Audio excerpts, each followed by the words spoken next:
Hello friends, मेरा नाम है उपेंद्र प्रताप सिंह। आशा करता हूं कि आप लोग सब अच्छे होंगे और खुश होंगे। यूएसटीआर की रिपोर्ट आई है। यूएसटीआर एनुअल स्पेशल 301 रिपोर्ट है, उसका नाम है 301 करके ही है।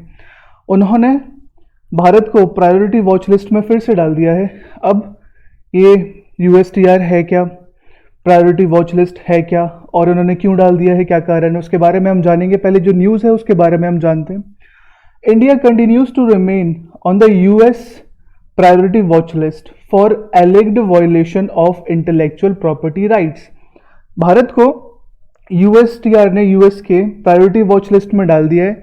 किस लिए? उल्लंघन करने के लिए। किस चीज़ पर? इंटेलेक्चुअल प्रॉपर्टी राइट्स पर। अब ये इंटेलेक्चुअल प्रॉपर्टी राइट्स क्या है, इसके बारे में हम जानेंगे अभी। इंटेलेक्चुअल प्रॉपर्टी राइट्स का मतलब क्या होता है? ऐसे राइट्स, ऐसी चीज़ें जो इंटेंजिबल हैं, जिसको हम छू नहीं सकते।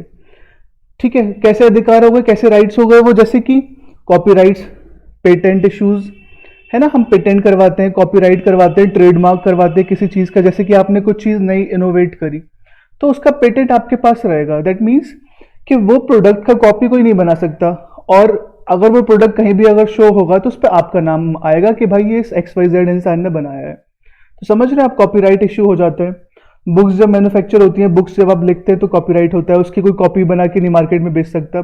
तो भारत में क्या है कि बहुत ज़्यादा मार्केटिंग कैसा है, ब्लैक मार्केटिंग बहुत है, चीज़ों की कॉपीज बहुत बनती हैं, है ना। ट्रेडमार्क्स चुराए जाते हैं और बाकी चीज़ें भी वायलेट करी जाती है। तो इसी वजह से प्रायोरिटी वॉच लिस्ट में डाल दिया गया है, उल्लंघन करने के लिए इंटेलेक्चुअल प्रॉपर्टी राइट्स का।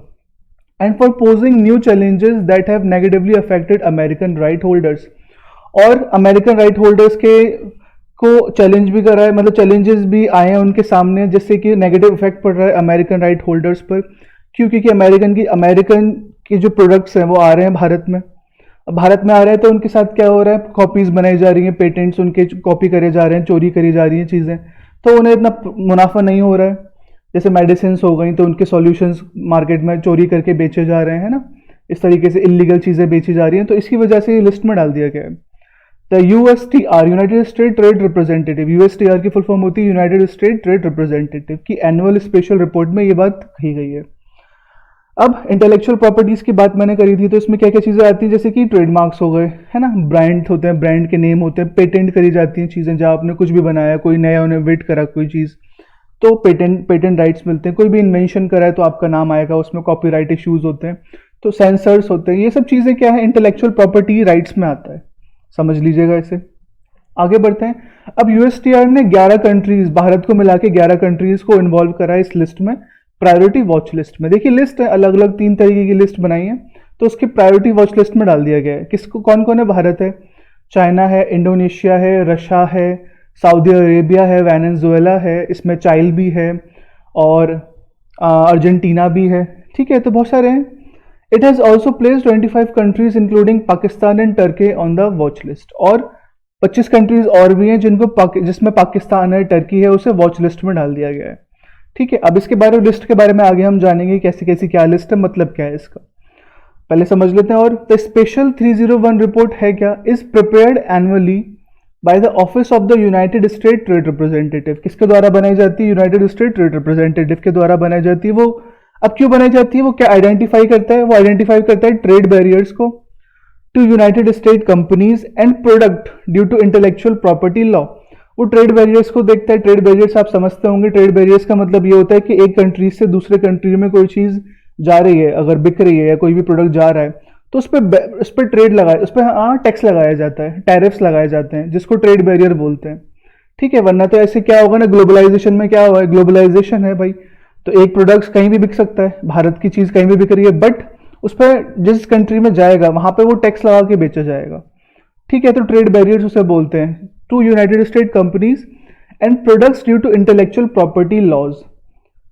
जैसे कि कॉपीराइट इश्यूज होते हैं, पेटेंट्स होते हैं, ट्रेडमार्क्स होते हैं, इन पर यह ध्यान देता है। कौन? USTR.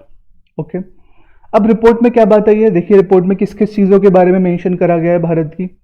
In its India section of the report, India के मतलब बाकी तो और भी कंट्रीज के हैं, बट इंडिया के बारे में हम जानेंगे बस। The USTR said that long standing IP challenges, IP यहाँ पे intellectual property challenges facing US business in India. जो यूएस का बिजनेस है इंडिया में, उसमें क्या वो फेस कर रहा है? इंटेलेक्चुअल प्रॉपर्टी चैलेंजेस में ही फेस कर रहा है, मतलब वही कॉपीराइट इश्यूज हो गए, पेटेंट इश्यूज हो गए, उनको ही चैलेंज कर रहा है वो, उसी से ही प्रॉब्लम हो रही है भारत में। Include those which make it difficult for innovators to receive and maintain patents in that country. जिससे क्या हो रहा है, जो इनोवेटर्स हैं, जो ओरिजिनल इनोवेटर्स हैं, उन्हें अब दिक्कत हो रही है, वो रिसीव नहीं कर पा रहे हैं पेटेंट्स को, क्योंकि पेटेंट्स नहीं मिल पा रहे हैं, बहुत मुश्किल हो जा रही है। जैसे कि क्या हो गया, फार्मास्यूटिकल्स कंपनीज में बहुत ज़्यादा हो रहा है, पर्टिकुलरली फॉर फार्मास्यूटिक्स, मतलब मेडिसिन के ऊपर जो कमर्शियल यूज़ मेडिसिन है, जो कहा जा रहा है कि ज़्यादा यूज़ नहीं करनी है, उन पर पेटेंट लगे हुए हैं, बट फिर भी भारत में ऐसा हो रहा है इलीगल तरीके से कि सॉल्यूशन बेचे भी जा रहे हैं और खरीदे भी जा रहे हैं। India also missed an opportunity to establish an effective system for protecting against the unfair commercial use. अब इंडिया में ये भी चीज़ें नहीं हो पा रही है कि कमर्शियल यूज जिसका हो रहा है, अनफेयर कमर्शियल यूज हो रहा है चीज़ों का, जो चीज़ प्रोटेक्शन में आ रही है, जो चीज़ें जो फार्मास्यूटिकल मेडिसिन से जो प्रोटेक्शन एरिया में आ रही हैं, उनका कमर्शियल यूज हो रहा है। कमर्शियल माने ज़्यादा मात्रा में यूज हो रहा है, क्यों? प्रॉफिट के लिए। As well as the unauthorised disclosure of undisclosed test, और बहुत सारे ऐसे टेस्ट भी हो रहे हैं जो डिस्क्लोज होने चाहिए, ऑथोराइज्ड हैं, अनऑथोराइज तरीके से उन्हें दिखा के उनके टेस्ट हो रहे हैं, वो टेस्ट ओपनली हो रहे हैं, ठीक है, तो ये गलत चीज़ है। ओके, और other data generated to obtain marketing approval for certain agricultural chemical products, और बहुत सारे एग्रीकल्चरल केमिकल प्रोडक्ट्स भी हैं जो गलत तरीके से, इलीगल तरीके से बेचे जा रहे हैं, बट ऐसा नहीं होना चाहिए। तो वही है, इंटेलेक्चुअल प्रॉपर्टी चैलेंजेस फेस कर रहे हैं, भारत में बहुत प्रॉब्लम हो रही है, इसलिए उसको लिस्ट में डाला गया है। तो इसके बारे में मेंशन करी गई थी बात जो रिपोर्ट में आई है।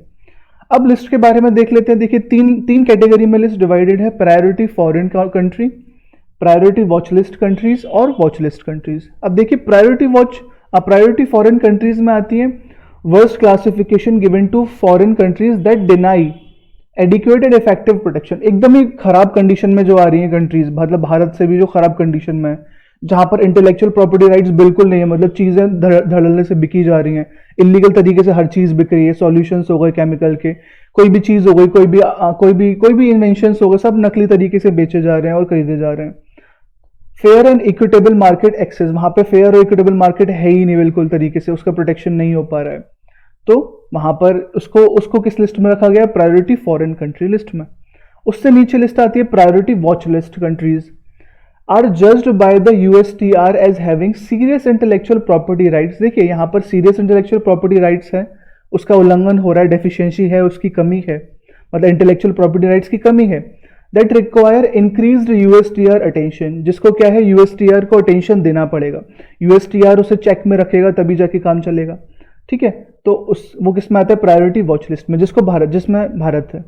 उससे नीचे आता है watch list countries have been identified by the USTR as having serious intellectual property rights deficiency, मतलब प्रॉपर्टी राइट्स की डेफिशिएंसी रहेगी, but are not yet placed on the priority watch list. But क्या है, उन्हें प्रायोरिटी वॉच लिस्ट में नहीं रखा गया है, मतलब थोड़ा ठीक है, उसका condition comparatively priority watch list से ठीक है।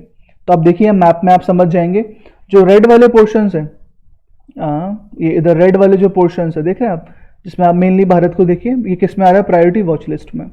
ओके, बाकी जो ऑरेंज वाले हैं वो किस में? वॉच लिस्ट में। तो आप समझ रहे हैं भारत किस में आ गया? प्रायोरिटी वॉच लिस्ट में। तो आप ध्यान रखिएगा इस बात का। अब इसके कंसिक्वेंसेस क्या होंगे, रिजल्ट क्या आएगा? भाई उन्होंने कर दिया, प्रायोरिटी वॉच लिस्ट में डाल दिया, अब क्या करें, क्या कर लेंगे वो हमारे साथ? अब वो ये कर लेंगे, अब देखिए, in response to countries being included on the special 301 report watch list, अगर 301 रिपोर्ट के वॉच लिस्ट में आ रहा है, तो यूएस गवर्नमेंट में इनिशिएट डिस्प्यूट सेटलमेंट प्रोसीडिंग। वो क्या करेंगे? डिस्प्यूट सेटलमेंट प्रोसीडिंग्स करेंगे, जैसे कि WTO से बात करेंगे, या फिर north American free trade agreement से भी बात करेंगे। अब देखिए, सब ट्रेड से रिलेटेड है सब चीज़ें, तो इनसे बात करके क्या करेंगे, ये जिस कंट्री में उल्लंघन हो रहा है, जो वॉच लिस्ट में आ रहा है, वहाँ पर क्या करेंगे, उनसे बात करेंगे, WTO से या नाफ्टा से बात करेंगे। उससे क्या होगा कि वो सैंक्शंस लगाएंगे वो प्रोडक्ट्स पे, मतलब भारत में अगर चीज़ें आ रही हैं या भारत से चीज़ें जा रही हैं तो उन पे वो सैंक्शंस लगाएंगे और उसको बढ़ा के बेचना पड़ेगा, मतलब भारत को बहुत लॉस झेलना पड़ेगा अगर ये सैंक्शंस लग गए उनके ऊपर। तो वो WTO से बात करेंगे या नाफ्टा से बात करेंगे। तो US government can also eliminate tariff preferences. वो क्या करेगा? टैरिफ के जो प्रेफरेंसेस दिए जाते हैं, मतलब कि जो जीएसपी की लिस्ट में जो आते हैं, जनरलाइज्ड सिस्टम ऑफ प्रेफरेंस, क्या होता है? GSP। इस लिस्ट में कुछ कंट्रीज आती हैं, अगर उस लिस्ट में भारत है तो क्या होगा, उसे फायदा मिलेगा, टैरिफ का फायदा मिलेगा। मतलब कि अगर वो उस कंट्री, जैसे मान लो यूएसए की लिस्ट है ना, जनरलाइज सिस्टम ऑफ प्रेफरेंस, उसमें भारत भी इंक्लूडेड है। तो क्या होगा, भारत का जो सामान जाएगा यूएसए में वो कम टैरिफ में जाएगा, कम कम ट्रेड लगेगा, उस पर कम टैक्स लगेगा, समझ रहे हैं? तो उसका फायदा हो रहा है ना भारत का, तो उसको भी हटा देंगे। तो जीएसपी को भी हटा देंगे और डब्ल्यूटीओ से बात करके, नेफ्टा से बात करके सैंक्शंस भी लगवा सकते हैं। तो अब थोड़ा जान लीजिए डब्ल्यूटीओ के बारे में क्या है। WTO is an intergovernmental organisation. कैसा है? बहुत कंट्रीज का इंटर गवर्नमेंटल ऑर्गेनाइजेशन है that is concern with the regulation of international trade between nations. जो दो नेशंस या तीन नेशंस के बीच में अगर ट्रेड हो रहा है, इंटरनेशनल ट्रेड हो रहा है, उसको ये रेगुलेट करता है डब्ल्यूटीओ।